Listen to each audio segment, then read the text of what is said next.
NRS medical college and হসপিটালে kidney transplant নিয়ে আজকে আলোচনা করব। মানে ওখানকার যে ইউরোলজি এবং নেফ্রোলজি ডিপার্টমেন্ট রয়েছে সেটা নিয়ে আমি প্রথমে তোমাদেরকে যেটা জানাবো সেটা হচ্ছে এনআরএস এ প্রথম ইউরোলজি অ্যান্ড নেফ্রোলজি কবে থেকে শুরু হয় এই ডিপার্টমেন্টটা, সেটা কিন্তু 2012 সাল থেকে শুরু হয় এবং সাকসেসফুলি ট্রান্সপ্লান্ট কিন্তু 2021 সালে হয়।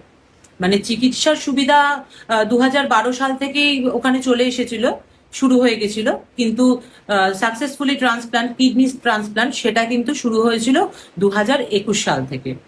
এবং এনআরএস এ যেটা নেফ্রো ওয়ার্ড রয়েছে সেখানে কিন্তু মোট 40টা বেড রয়েছে, আর তার পাশাপাশি ওখানে কিন্তু আইসিইউরও সুবিধা রয়েছে।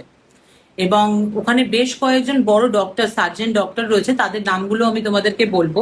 প্রথমে আমি 3জন ডক্টরের নাম বলবো যারা হচ্ছে uro transplant surgeon, doctor Tapas Mondal, doctor Asit Haldar এবং ডক্টর তাপস মাঝি।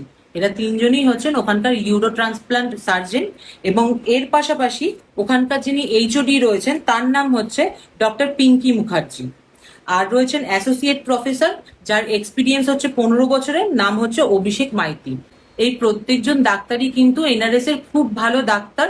সুতরাং তোমরা যদি মনে করো এনআরএস এর ওপিডি তে তোমরা দেখাবে, সেক্ষেত্রে কিন্তু তোমরা দেখাতে পারো।